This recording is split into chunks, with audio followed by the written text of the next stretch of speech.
Redon, 2 octobre. C'est en Bretagne que les manifestations paysannes ont été les plus violentes.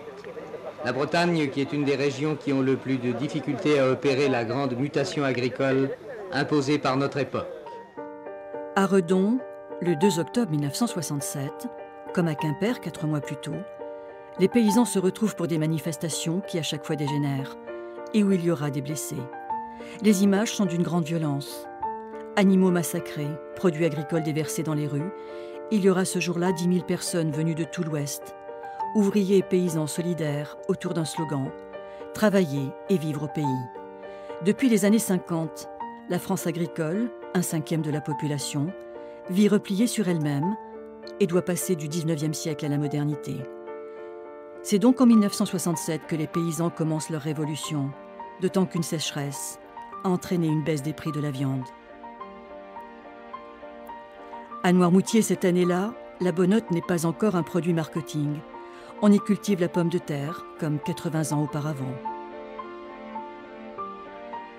Est-ce qu'il y a de plus en plus de gens qui cultivent la pomme de terre à Noirmoutier? Est-ce que ce sont toujours les mêmes? Toujours les mêmes, puis ça s'amenuise de plus en plus maintenant. Les vieux abandonnent. Pour mettre un frein à l'exode rural, commencé en France dans l'après-guerre, il y a bien les GAEC, groupements agricoles d'exploitation en commun créés en 1962.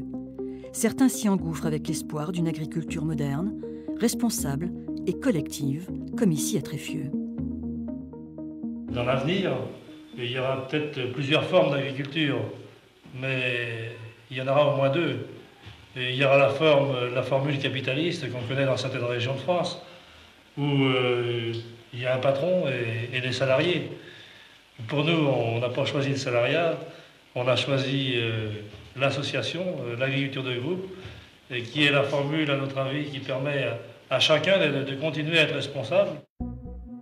Des paysans militants et progressistes qui ne veulent plus être soumis et marginalisés. Ils ne veulent déjà plus produire pour produire, comme les encourage à le faire la politique agricole commune. Ce sont eux qui se révoltent, suivis par la grosse artillerie de la FNSEA.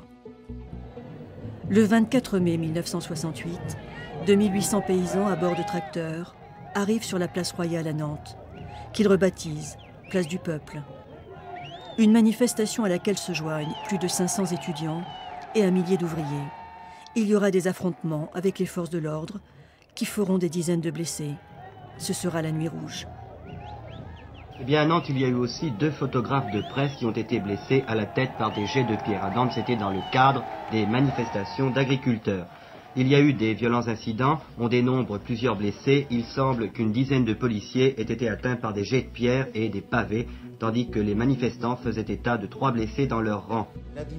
Interrogé 10 ans après mai 68, Bernard Lambert, icône du monde agricole, dira « Ce que nous exigions en définitive, c'était la remise en cause de la société capitaliste et de l'Europe libérale qu'elle a engendrée. » Mais nous a obligés à nous battre concrètement pour qu'un paysan ne soit pas chassé de son sol, pour dire que la terre était réellement un outil de travail, qu'il devait, le droit de propriété, se soumettre au droit au travail des gens.